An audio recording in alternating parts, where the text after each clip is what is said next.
किसी देश की राजधानी उस देश की पहचान होती है, उस देश का दिल होती है। और हमारे देश की राजधानी का तो नाम ही दिल से शुरू होता है, दिल्ली।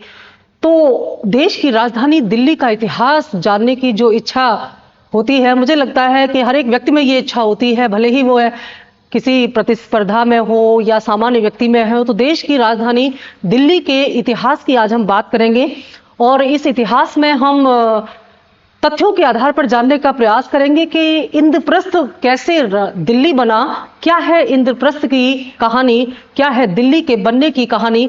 तो आज सफरनामा ए दिल्ली में इन्हीं कुछ बातों का हम लोग विश्लेषण करेंगे और देखेंगे आधुनिक दिल्ली का निर्माता कौन है और इस आधुनिक दिल्ली की नींव कब और किसने रखी थी और कैसे आज दिल्ली देश की पहचान बना हुआ है। इस पर आज हम बात करेंगे।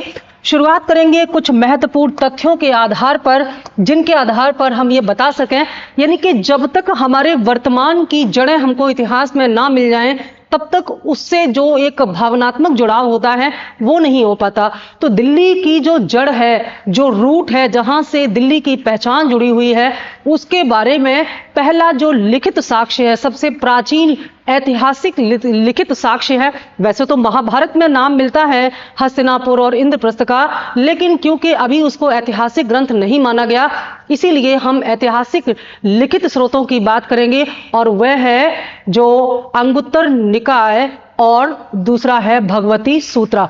अंगुत्तर निकाय और भगवती सूत्र दो ऐसे स्रोत हैं साहित्य के जिनमें हमें 16 महाजनपद के बारे में जानकारी मिलती है और इन्हीं 16 महाजनपद के आधार पर 600 ईसा पूर्व का इतिहास जो है वो लिखा गया है। इन्हीं 16 महाजनपद में से एक जनपद का नाम था कुरु और उसी कुरु महाजनपद की राजधानी थी इंद्रप्रस्थ। और जब हम इंद्रप्रस्थ का नाम लेते हैं तो हमारी आंखों के सामने जो महाभारत के कुछ सीन हैं, कुछ एपिसोड हैं, उनमें जो हस्तिनापुर और इंद्रप्रस्थ का जो गौरव था वो हमारे सामने आ जाता है। तो क्योंकि हम यहाँ इतिहास के आधार पर दिल्ली को स्टडी कर रहे हैं, इसलिए इतिहास तथ्यों के आधार पर बात करता है, तार्किक बात करता है। तो हम तार्किक आधार पर दिल्ली का इतिहास जानने का प्रयास करेंगे। यहां पर देखिए, ये जो ये भरत जन था, भरत जन से इसके इतिहास की क्या ताल्लुकात हैं, बहुत ही धैर्य के साथ, पेशेंस के साथ इसको पढ़िए और इसको एक कहानी की तरह दिमाग में बिठा लीजिए कि हमारे देश की राजधानी का जो इतिहास है वो तार्किक आधार पर आपको पता है। पूरा इस पर हम बात करेंगे, किस किसने कब कब दिल्ली को लूटा, दिल्ली कब आहत हुई, कब घायल हुई, फिर कब दिल्ली अपने पैरों पर खड़ी हुई। लेकिन हम आधुनिक राजनीति की बात नहीं करेंगे, हम इसके ऐतिहासिक संदर्भ से लेकर के आधुनिक दिल्ली के निर्माण तक, जिसे हम लुटियंस दिल्ली कहते हैं, वहां तक ला करके आपको छोड़ेंगे। ठीक है, उसके बाद की कहानी तो आपको पता होती है। तो ऋग्वेद के 7वें मंडल में एक घटना का वर्णन किया गया है और उस घटना को इतिहास के स्टूडेंट दशराग युद्ध के नाम से जानते हैं। दशराग युद्ध के बारे में कई बार बताया गया, क्योंकि मैंने बताया कि ये वीडियो सबके लिए है, तो उसी आधार पर थोड़ा सा हम और बता देते हैं। ये जो दशराग युद्ध है, इस दशराग युद्ध में जो राजा सुदास थे, एक तरफ राजा सुदास थे और दूसरी तरफ 10 राजाओं का एक समूह था। इनके बीच में एक युद्ध हुआ था रावी नदी या परशनी नदी के किनारे। ठीक है, इस युद्ध में जो भरत जन था, जो कि उस समय का सबसे मजबूत जन था, भरत जन जिसके राजा थे सुदास, इनकी क्या हुई? विजय हुई, जीत हुई। ठीक है, इनकी विजय हुई और इनकी विजय के बाद ये जो महाभारत है ना, जिसे द हिस्ट्री ऑफ विक्ट्री कहा जाता है, ये महाभारत की घटना भी माना जाता है कि इस भरत जन के विजय की गाथा है, इसीलिए इसे महाभारत का नाम दिया गया है, जिसका आरंभिक नाम था जय संहिता। पीछे इसके बारे में हम बात कर चुके हैं। तो इस युद्ध में जो राजा सुदास का जो जन है, जन क्या होता था? जन कबीलों के समूह को कहा जाता था। आरंभ में कबीलाई समाज था, तो एक विशेष कबीले के गुट को जो है वो जन कहा जाता था और ये भरत जन था। ठीक है, तो इसके राजा सुदास की जब इस युद्ध में जीत हुई, और ये सब ऋग्वेद के 7वें मंडल में मिलता है, इसी भरत जन के राजा सुदास की विजय के बाद जो भरत जन और एक और दूसरा जन था पुरु, इन दोनों जनों के बीच में क्या हो गई? मैत्री हो गई। ठीक है, भरत जन और पुरु जन के बीच में मैत्री हो गई और इसी मैत्री के बाद एक नया जन बना जिसका नाम था कुरु जन। और कुरुजन जिस क्षेत्र में था उसी को कुरुक्षेत्र का नाम दिया गया। ठीक है, तो कुरु यहां पर बना, भरत और पुरु के मिलने से नया जन बना कुरुजन। ठीक है, ये जो कुरु महाजनपद था, जो 16 महाजनपद थे बुद्ध के समय से पहले, क्योंकि जब बुद्ध का उदय हुआ तो इन 16 में से 4 महाजनपद बचे थे, लेकिन उससे पहले जो है 600 ईसा पूर्व के आसपास जो 16 महाजनपद थे उनमें से एक था कुरु महाजनपद, और इसी कुरु महाजनपद की राजधानी हुआ करती थी इंद्रप्रस्थ। इसका जो नाम है इंद्रप्रस्थ, इसके पीछे की भी कहानी है कि इसका नाम इंद्रप्रस्थ क्यों पड़ा। तो इसके पीछे कहा गया है कि जो पांडव थे, पांडवों ने हस्तिनापुर से थोड़ा बाहर जाकर के एक क्षेत्र बसाया, एक नगर बसाया, और उनकी इस स्थापना में इंद्र देवता ने उनका सहयोग किया, इसीलिए इसका नाम इंद्रप्रस्थ रखा गया। ठीक है, तो इंद्रप्रस्थ के नाम के पीछे का जो रीजन है वो यहां पर आपको पता चला। तो कुरु महाजनपद की राजधानी इंद्रप्रस्थ है। यह जानकारी हमको जो है अंगुत्तर निकाय में मिलती है। अंगुत्तर निकाय बौद्ध ग्रंथ है, अंगुत्तर निकाय एक बौद्ध ग्रंथ है, उसमें इन 16 महाजनपदों की जानकारी मिलती है। और भगवती सूत्र एक जैन ग्रंथ है, उसमें भी 16 महाजनपदों की जानकारी मिलती है। तो कुरु महाजनपद इन्हीं में से एक था जिसकी राजधानी इंद्रप्रस्थ हुआ करती थी, जो वर्तमान दिल्ली से ही ताल्लुक रखती है, दिल्ली से ही इसका समीकरण बैठता है। ठीक है, उसके बाद जब हम आगे बढ़ते हैं दिल्ली के इतिहास में, तो एक और यहां पर जो कहानी है वो पता चलती है। वो ये है कि जो कुंती के सबसे बड़े पुत्र थे कर्ण, जब महाभारत का अंत हो गया और इनकी वंशावलियां आगे बढ़ती गई, तो कर्ण के जो वंशज थे उनमें एक राजा हुए जिनका नाम था ढिल्लू। ठीक है, ढिल्लू उनका राजा था। लेकिन आधुनिक इतिहासकार ये मानते हैं कि जो मौर्य थे, जिन्होंने मगध में एक विशाल साम्राज्य की स्थापना की, इन्हीं मौर्यों के वंशज में ढिल्लू नाम का राजा हुआ। तो 2 मत हैं यहां पर। प्राचीन मत, ये क्लासिकल मत ये कहता है कि जो ढिल्लू राजा थे ये कर्ण के वंशज थे, यानी कि जो कर्ण थे पांडव उसमें महाभारत के युद्ध में उनके वंशज थे। और आधुनिक इतिहासकार ये कहते हैं कि जो राजा ढिल्लू हैं ये मौर्यों के वंशज थे। तो चाहे दोनों मतों की हम बात माने या इनमें से किसी एक को माने, एक बात तो तय है कि ढिल्लू नाम के राजा यहां पर अवश्य ही रहे होंगे। ठीक है, इन ढिल्लू नाम के राजा ने 800 ईसा पूर्व के लगभग दक्षिणी पश्चिमी दिल्ली में एक शहर स्थापित किया, और इन्हीं के नाम के आधार पर इसे जो है ढिल्लिका नाम दिया गया। इसका आरंभिक नाम क्या था? ढिल्लिका। दिल्ली का आरंभिक नाम ढिल्लिका था, यहां पर लिखा हुआ है। और ये बात कहां से भी पता चलती है? एक और तर्क है, स्वामी दयानंद सरस्वती की किताब सत्यार्थ प्रकाश, बहुत महत्वपूर्ण ये बात है, स्वामी दयानंद सरस्वती की किताब है सत्यार्थ प्रकाश, इसमें इस बात की पुष्टि की गई है कि राजा ढिल्लू जो है इन्होंने 8वीं शताब्दी ईसा पूर्व के आरंभ में दिल्ली पर शासन किया था। और स्वामी दयानंद सरस्वती यह मानते हैं कि यह राजा ढिल्लू इन्हीं कर्ण के वंशज के राजा थे। ठीक है, ये ऐसा मानते हैं। दयानंद सरस्वती ने ही वेदों की ओर लौटो का नारा दिया था, इन्होंने वेदों का समर्थन किया है। तो ये बताते हैं कि ढिल्लू जो है, राजा ढिल्लू जो है, इन्हीं के नाम पर दिल्ली का नाम पड़ा, यानी कि जो इंद्रप्रस्थ था अब वो क्या बन गया, यहां पर ढिल्लिका बन गया। और बाद में इसी को उनको धिल्लू और दिल्लू नाम से भी जाना जाता था। तो आरंभ में इसे ढिल्लिका नाम से जानते हैं। ठीक है, कई जगह इसका नाम ढिल्लिका भी मिलता है, जो बाद में दिल्ली के रूप में परिवर्तित हो गया। आगे बढ़ते हैं। ये जो दूसरा साक्ष्य है पृथ्वीराज रासो, पृथ्वीराज रासो की रचना चंद्रबरदाई ने की है, जो कि पृथ्वीराज चौहान के समय का था। तो पृथ्वीराज चौहान के समय की घटनाओं का वर्णन करता है। यहां पर पृथ्वीराज रासो में इसे ढिल्ली या ढिल्लिका कहा गया है। ठीक है, ये जो 11वीं सदी थी, 11वीं सदी में दिल्ली की स्थापना अनंगपाल तोमर ने की। यहां से बहुत महत्वपूर्ण कथानक शुरू होता है दिल्ली के बारे में कि जो 11वीं शताब्दी थी, और 11वीं शताब्दी का समय बताया गया है यहां पर लगभग ये जो है 1170 के आसपास का समय यहां पर बताया गया है। तो ये वास्तव में 12वीं सदी होनी चाहिए। 11वीं जो 1170 का समय है इसे हम 12वीं सदी कहेंगे। तो यहां पर यह माना गया है कि दिल्ली की जो जो स्थापना थी वो किसने की है? अनंग पाल ने की है। और ये समय कौन सा था? ये समय जो था ये राजपूत काल के नाम से जाना जाता था, या इसी को हम पूर्व मध्यकाल भी कहते हैं। ये जो अनंगपाल तोमर थे, ये एक जो मत है वो ये कहता है कि ये अनंगपाल तोमर पृथ्वीराज चौहान के नाना थे। और जो अनंगपाल तोमर थे, इनकी 2 बेटियां थी, इनका कोई पुत्र नहीं था। और इनकी 2 पुत्रियां जो थी वे, एक तो अजमेर के चहमान खानदान में उनकी शादी हुई थी और दूसरा कन्नौज के गहरवालों में शादी हुई। तो जो अजमेर के चहमान थे उन्हीं के वंश में पृथ्वीराज चौहान हुए, और जो कन्नौज के गहरवाल थे वहां पर जयचंद्र हुए। तो जयचंद्र और जो पृथ्वीराज चौहान थे, इनकी माताएं आपस में सगी बहनें थी, जो कि अनंगपाल तोमर की बेटियां थी। तो इस कहानी को अगर हम सही माने तो जो पृथ्वीराज चौहान हैं उनकी मां और जयचंद्र की, कन्नौज के गहरवाल शासक जयचंद्र की मां आपस में मौसेरी बहनें हुई, और जयचंद्र और पृथ्वीराज चौहान इन दोनों के नाना हुए अनंगपाल। क्योंकि इनका कोई पुत्र नहीं था तो गद्दी का दावेदार कौन था, इस बात को लेकर के बहस चल ही रही थी। ऐसा माना जाता है कि ये जो अनंगपाल हैं ये मध्य भारत से आए और वहीं से ये मेहरौली स्तंभ को लेकर के आए, और ये मेहरौली स्तंभ इन्होंने वर्तमान कुतुब मीनार कैंपस में जहां लगाया है वहां पर अभी भी है। अगर आप कुतुब मीनार देखने जाएंगे तो उसी कैंपस में आपको लौह स्तंभ या आयरन पिलर वहां पर मिल जाएगा।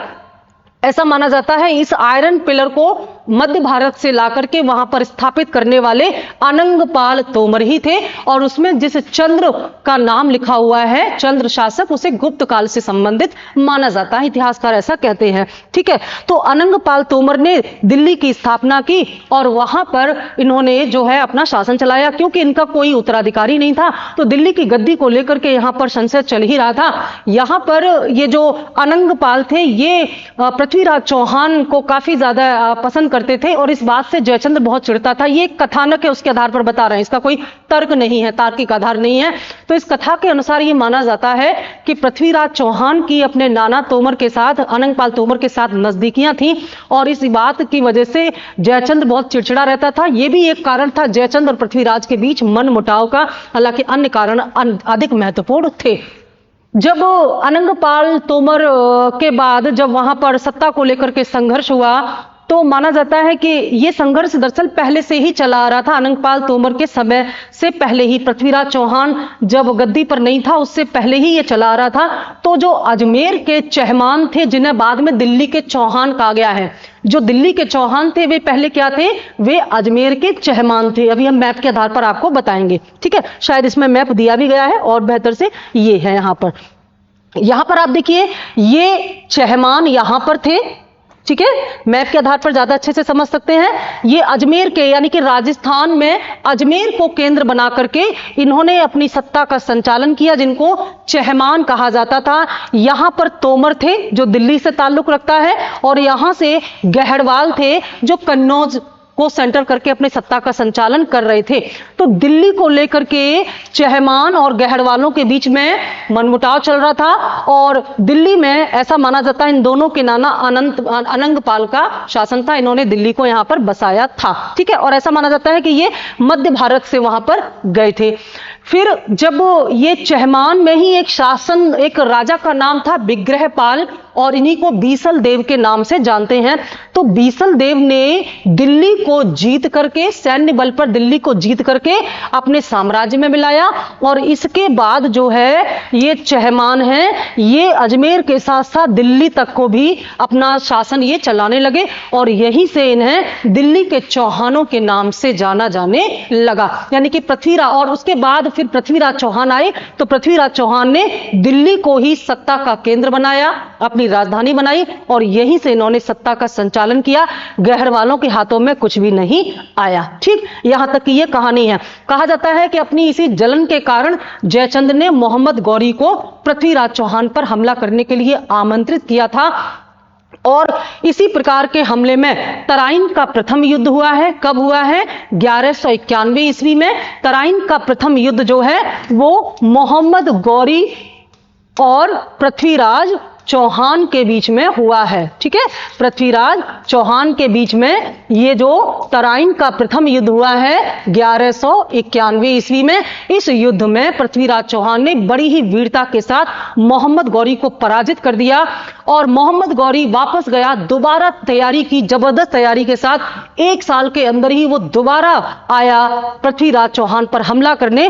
पृथ्वीराज चौहान को इस बात की संभावना नहीं थी कि गौरी इतनी जल्दी पलटवार कर देगा और फिर क्या किया, मोहम्मद गौरी ने दूसरी बार तराइन का युद्ध किया। ये तराइन का मैदान वर्तमान एनसीआर में हरियाणा क्षेत्र में यहां पर पड़ता है। तो तराइन के क्षेत्र में ही जब दूसरा युद्ध हुआ, इसको हम बोलते हैं तराइन का दूसरा युद्ध या तराइन का द्वितीय युद्ध। कब हुआ था तराइन का ये युद्ध?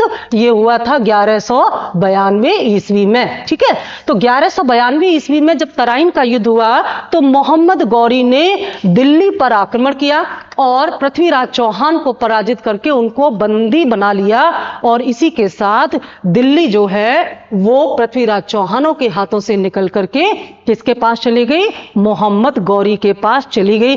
जब मोहम्मद गौरी ने दिल्ली के अलावा बाकी क्षेत्रों को भी जीता, उसने कन्नौज पर भी हमला किया, जयचंद को भी नहीं बख्शा। वो जयचंद जिसने पृथ्वीराज चौहान पर हमले के लिए गौरी को आमंत्रित किया था, तो गौरी ने फिर 1194 ईस्वी में कन्नौज पर भी हमला किया और उसमें इसको बुरी तरह से परास्त कर दिया। ठीक है, इसको बुरी तरह से परास्त कर दिया और उसके बाद इस संपूर्ण उत्तर क्षेत्र में मोहम्मद गौरी ने अपना नियंत्रण स्थापित कर लिया। उसके बाद मोहम्मद गौरी अपने दूसरे अभियान पर निकल गया और उत्तर भारत में अपने जीते गए क्षेत्रों का प्रतिनिधि उसने किसको बना दिया? अपने एक दास या गुलाम कुतुबुद्दीन ऐबक को अपना प्रतिनिधि बना दिया। तो दिल्ली का जो नियंत्रण है वो किसके पास आ गया? कुतुबुद्दीन ऐबक। ठीक है, जब मोहम्मद गौरी की मृत्यु हो गई तो कुतुबुद्दीन ऐबक ने अपने आप को गौरी का प्रतिनिधि मानते हुए भारत में उसके जीते गए प्रदेशों को हैंडल किया। हालांकि उसने सुल्तान की पदवी धारण नहीं की और उसने दिल्ली को अपनी राजधानी भी नहीं बनाया, बल्कि इसने लाहौर से ही पूरा सत्ता का संचालन किया था। किसने? कुतुबुद्दीन ऐबक ने।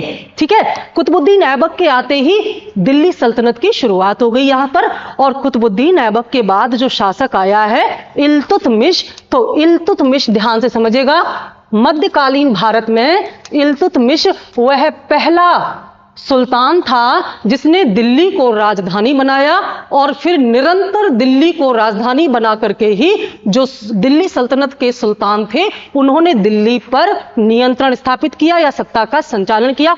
आगे की कहानी हम बात करेंगे, जो पीछे टॉपिक बचा है उस पर बात कर लें। ठीक है, बिजौलिया अभिलेख जो कि किससे संबंधित है? चौहानों के संदर्भ में जानकारी देता है। इसी बिजौलिया अभिलेख में यह पता चलता है 1170 ईस्वी का है। इसमें पता चलता है कि दिल्ली पर चौहानों का अधिकार हो चुका था और दिल्ली पर किस चौहान शासक ने पहली बार अधिकार किया था? वो था बीसलदेव या विग्रहराज। ठीक है, तो ये बात हमें लिखित रूप में मिलती है बिजौलिया अभिलेख से।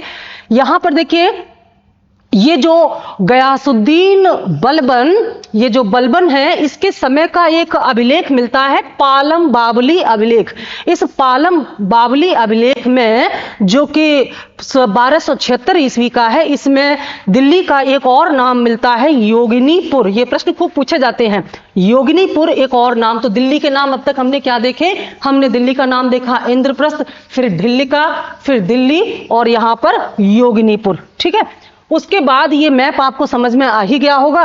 तो इल्तुतमिश ने यहां पर दिल्ली को केंद्र बनाकर के सत्ता का संचालन किया। फिर क्या हुआ दिल्ली में? तो कुतुबुद्दीन ऐबक को छोड़कर तो सल्तनत कालीन सभी सुल्तानों ने एक्सेप्ट सिकंदर लोदी दिल्ली को राजधानी बनाया था और इल्तुतमिश से इसकी शुरुआत हुई थी। ठीक है, लेकिन जब दिल्ली सल्तनत का पतन हो रहा था तो पतन के समय ही इसका लाभ उठा करके तैमूर यानी कि तैमूर लंग ने दिल्ली पर भयंकर आक्रमण किया और दिल्ली को उसने काफी नुकसान पहुंचाया। दिल्ली का जो प्रभाव था सल्तनत काल में, दिल्ली का जो सम्मान था, जो प्रभुत्व था, उसमें कमी आई। और इस समय जब तैमूर ने आक्रमण किया था 1398 में, उस समय दिल्ली की गद्दी पर तुगलक शासक नासिरुद्दीन महमूद बैठा हुआ था। ठीक है, ये बैठा था और इसके जाने के बाद फिर वहां पर दिल्ली की सत्ता कमजोर हो गई, वंश बदल गया और फिर वहां पर कौन आए? सैयद आए, फिर लोधी आए। ठीक है, लोधी वंश जो है ये दिल्ली सल्तनत का अंतिम वंश था, क्योंकि इसके बाद फिर मुगल वंश की शुरुआत हो जाती है। तो सिकंदर लोधी जो है इसने 1504 ईस्वी में आगरा नगर की स्थापना करके इसे अपने प्रशासन का दूसरा केंद्र बनाया। दिल्ली में भी रहा लेकिन मुख्य रूप से इसने आगरा को अपना केंद्र बनाया था। तो कभी पूछा जाए आगरा नगर की स्थापना किसने की, तो वो होगा सिकंदर लोधी। ठीक है, और लोधी वंश का अंतिम शासक था कौन? लोधी वंश का अंतिम शासक इब्राहिम लोधी को 1526 ईस्वी में पानीपत के प्रथम युद्ध में पराजित करके बाबर ने इस दिल्ली सल्तनत को समाप्त किया और मुगल वंश की नींव डाली। ठीक है, मुगल वंश की जब इसने नींव डाली, 4 वर्षों तक ये अपने तमाम विस्तारवादी अभियान में लगा रहा बाबर, तो इसको और कुछ ज्यादा स्थायित्व मिला नहीं। और इसकी मृत्यु के बाद फिर इसका पुत्र आया हुमायूं, और बाबर के कथनानुसार हुमायूं ने अपने साम्राज्य को अपने भाइयों में विभाजित कर दिया। तो हुमायूं भी स्थायी रूप से रह नहीं सका, उसका भाइयों के साथ संघर्ष ही चलता रहा। और बाद में इसी का लाभ उठा करके जो सूरवंश था, सूरवंश का जो एक संस्थापक है शेर शाह सूरी, इसने क्या किया? सत्ता अपने हाथ में ले ली और मुगलों को खदेड़ दिया। यानी कि जो हुमायूं है वो दिल्ली छोड़ करके भाग गया, बाद में भारत छोड़ करके भी ईरान में वो भाग गया। 15 वर्ष तक हुमायूं ने निर्वासित जीवन जिया, तब तक यहां पर सूरवंश का शासक रहा है। ठीक है, बाद में हुमायूं ने कमबैक किया और फिर हुमायूं ने, ये देखो, शेर शाह सूरी ने दिल्ली में पुराने किले का निर्माण कराया था। बहुत महत्वपूर्ण है, नई दिल्ली और पुरानी दिल्ली। तो पुरानी दिल्ली जो है वो इसी पुराने किले के आसपास है जो शेर शाह सूरी ने इसका निर्माण कराया था। और शेर शाह सूरी ने फिर से दिल्ली को राजधानी बनाया। और जब हुमायूं आया है दोबारा, 15 वर्षों के निर्वासित जीवन के बाद जब हुमायूं दोबारा भारत में आया तमाम युद्धों को जीतने के बाद, तो उसने भी दिल्ली को ही अपनी राजधानी बनाया, दिल्ली को ही केंद्र बनाया। और यहीं पर इसने दीनपाड़ा नगर की स्थापना कर वहां पर जो उसकी लाइब्रेरी थी वहीं पर गिर करके इसकी मृत्यु हो गई। इसी कथन से पता चलता है कि हुमायूं के शासन का केंद्र दिल्ली ही था। हुमायूं के बाद क्या हुआ है? अकबर जो है, अकबर ने आगरा को ज्यादा महत्व दिया प्रशासनिक केंद्र के रूप में। इसने आगरा को अपनी राजधानी बनाया। बाद में इसने फतेहपुर सीकरी की स्थापना की और फतेहपुर सीकरी आगरा के समीप ही उसको अपनी राजधानी बनाया। और सबसे अंत में अकबर ने बाद में फतेहपुर सीकरी के बाद लाहौर के किले का निर्माण कराया अकबर ने। और फिर लाहौर का किला जहांगीर के समय में सत्ता का केंद्र बन गया। तो जहांगीर ने आगरा और लाहौर 2 स्थानों को अपने एक तरह से प्रशासन का केंद्र बनाया है। मेन आगरा था, साइड में लाहौर भी था। ठीक है, यानी कि दिल्ली अब इस समय राजधानी नहीं है। उसके बाद आता है शाहजहां। शाहजहां के समय में दिल्ली का प्रभुत्व चरम पर था। अगर हम ये देखें कि मध्यकालीन भारत में दिल्ली की जो प्रगति थी सबसे ज्यादा वो शाहजहां के काल में हुई। इसने क्या किया? फिर से दिल्ली को राजधानी बनाया और इसके लिए इसने दिल्ली में शाहजहानाबाद की स्थापना की। और दिल्ली का नया किला जो वर्तमान में जहां पर झंडा फहराया जाता है वो वही नया किला है जिसकी स्थापना शाहजहां ने की। शाहजहानाबाद और पूरा चांदनी चौक का इलाका इसने सेटल्ड किया। उसके बाद शाहजहां के बाद औरंगजेब तक ये निरंतरता चलती रही, कोई दिक्कत नहीं आई, दिल्ली राजधानी बनी रही। लेकिन जो औरंगजेब के बाद उत्तर मुगल शासक आए हैं उन्हीं में से बेहद दुर्बल शासक था मोहम्मद शाह रंगीला। ये बेहद विलासीपूर्ण जीवन जीता था, इसलिए इसको रंगीला कहा जाता था। इसी के शासनकाल में अवसर का लाभ उठा करके दिल्ली पर एक बार और भयंकर हमला हुआ और यह हमला 1739 ईस्वी में नादिर शाह ने किया था। यह वही नादिर शाह था जो शाहजहां का तख्ते ताउस यानी कि मयूर सिंहासन ले गया और उसके साथ बेशकीमती कोहिनूर हीरा ही भी ले गया और बहुत सारा पैसा और धन ले जाने के साथ साथ इसने दिल्ली में बहुत बुरी तरह से मार काट की कत्लेआम किया। तो दिल्ली कराह उठी इसके हमले से। दिल्ली एक प्रकार से घायल अवस्था में ये छोड़ करके गया था। ठीक है, उसके बाद फिर दिल्ली को रिकंस्ट्रक्ट करने की कोशिश की गई। जो इसके बाद के जो शासक थे मोहम्मद शाह रंगीला के बाद में जो आए हैं, इसी क्रम में बहुत ही जल्द यानी कि 1757 में ही अहमद शाह अब्दाली ने, जो मुगल शासक था, उत्तर मुगल शासक था आलमगीर द्वितीय, इसके समय में दिल्ली पर आक्रमण किया। अहमद शाह, ये वही अहमद शाह अब्दाली था जिसने बाद में 1761 में पानीपत का तीसरा युद्ध करके मराठों को बुरी तरह से पराजित कर दिया था। ठीक है, तो आलमगीर द्वितीय के, और इसी समय बंगाल में प्लासी का युद्ध चल रहा था। अंग्रेज अपने आप को मजबूत कर रहे थे और यहां दिल्ली भी कमजोर होती जा रही थी। फिर क्या हुआ है, फिर यहां पर जो पीछे की घटना आपने देखी है कि जो अहमद शाह अब्दाली ने जब आक्रमण किया है दिल्ली पर आलमगीर द्वितीय के शासनकाल में, तो काफी समय तक तो ऐसा समय आया था कि मुगल शासक अपनी गद्दी पर दिल्ली में आने से ही डरते थे। तो मराठों ने बहुत सहयोग किया है और मराठों के सहयोग से मुगल शासक फिर से अपनी गद्दी पर बैठे। उसके बाद क्या होता है, उसके बाद जो ये अगला जो फैक्ट था, 1803 में दिल्ली ब्रिटेन के कंट्रोल में आ गई। अंग्रेजों ने दिल्ली पर नियंत्रण कर लिया और इस समय दिल्ली के शासक जो मुगल शासक थे वे बहादुर शाह द्वितीय थे। बहादुर शाह द्वितीय को लाल किले से निकाल दिया गया और इसके बाद इन्होंने जो हुमायूं का मकबरा है दिल्ली में, वहां पर जाकर के शरण ली। ठीक है, जब बहादुर शाह द्वितीय, जिन्हें बहादुर शाह जफर के नाम से भी जाना जाता है, ये अंतिम मुगल शासक थे और उस समय ये देश के नेतृत्वकर्ता के रूप में उभरे जब 1857 का विद्रोह हुआ। 1857 के विद्रोह के समय बहादुर शाह जफर अपने परिवार के साथ हुमायूं के मकबरे में जो है वहां पर शरण लिए हुए थे और 1857 के विद्रोह के समय जो हमारे जो क्रांतिकारी थे, जिन्होंने अंग्रेजों के विरुद्ध भारत के लिए जो एक प्रकार से युद्ध लड़ा था, उन्होंने क्या किया है कि दिल्ली में गए, वे मेरठ से दिल्ली गए पैदल मार्च करते हुए और दिल्ली में जाकर के इन्होंने दिल्ली के किले पर जो है अपना नियंत्रण स्थापित कर लिया। और दिल्ली का किला, मतलब देखिए किला उस समय इस प्रकार से होते थे कि किले पर अधिकार का मतलब है पूरे क्षेत्र पर अधिकार कर लेना। तो 1857 के विद्रोह में दिल्ली के किले पर क्रांतिकारियों का अधिकार हो गया और इन क्रांतिकारियों ने बहादुर शाह जफर को अब इस क्रांति का नेता बनाया और इनकी लीडरशिप में यह आंदोलन चलाया और यह काफी जबरदस्त आंदोलन था। इससे अंग्रेज इतने भयभीत हो गए कि 1857 के विद्रोह के समाप्त होने के बाद जो है इन्होंने अपनी राजधानी दिल्ली से बदल करके कलकत्ता को बना लिया, क्योंकि ये वो समय था जब कलकत्ता में बंगाल में अंग्रेज काफी मजबूती के साथ स्थापित हो चुके थे।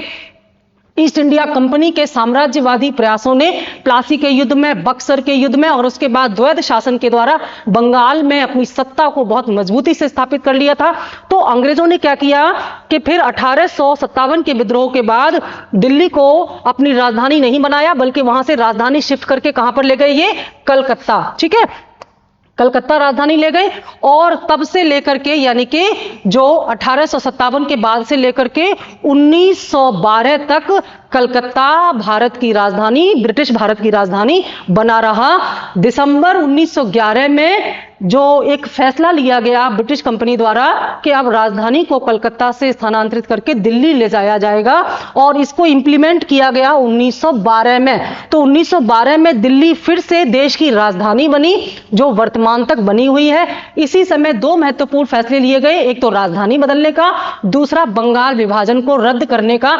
जो ब्रिटिश सरकार थी, इसने क्या किया है, इसने 1905 में बंगाल का विभाजन कर दिया और वहां जिस प्रकार का सांप्रदायिक तनाव बढ़ रहा था, अंग्रेजों के विरुद्ध वहां पर जो माहौल बदल रहा था, इन्होंने फिर से एक बार राजधानी बदल दी और यहीं पर इन्होंने दिल्ली दरबार का आयोजन किया। इसी दिल्ली दरबार में जो ब्रिटिश शासक था जॉर्ज पंचम, ये भारत आया और भारत ने जबरदस्त इसका वेलकम किया, जिसका बहुत विरोध किया गया भारतीय इतिहास में क्रांतिकारियों द्वारा। तो इसी समय दिल्ली को देश की राजधानी बनाया गया 1911 में और वास्तविक रूप में जो दिल्ली राजधानी बनी है वो 1931 व्यवस्थित रूप से, औपचारिक रूप से 1931 में दोबारा देश की राजधानी बनी दिल्ली। ठीक है, अब जब दिल्ली को राजधानी बनाना था अंग्रेजों को, तो इन्होंने क्या किया, दिल्ली को रिकंस्ट्रक्ट किया, यानी कि आधुनिक दिल्ली का निर्माण इसी समय हुआ है। मॉडर्न दिल्ली जो है वो इसी समय बनी है। और उस समय भारत के जो ब्रिटिश सम्राट थे जॉर्ज पंचम, यानी कि ब्रिटिश भारत के जो सम्राट थे जॉर्ज पंचम, इन्होंने नई दिल्ली की नींव रखी और इस कार्य में इनका सहयोग किया सर एडविन लुटियंस और हर्बर्ट बेकर ने, और आधुनिक दिल्ली का संस्थापक इन्हीं को माना जाता है। 1931 में इरविन के एक समय में दिल्ली औपचारिक रूप से देश की राजधानी बन गई और तब से लेकर के वर्तमान तक दिल्ली देश की राजधानी बनी हुई है। यह है हमारी दिल्ली, और आज इस इतिहास के, दिल्ली के इतिहास के माध्यम से दिल्ली का जो गौरव है, दिल्ली का जो एक प्रकार से ऐसा समय जब दिल्ली का पतन हो रहा था फिर दिल्ली का उत्थान हुआ, इसकी एक तथ्यात्मक कहानी के माध्यम से आपको हमने ये बताने का प्रयास किया था। ठीक है, तो आज के लिए इतना है।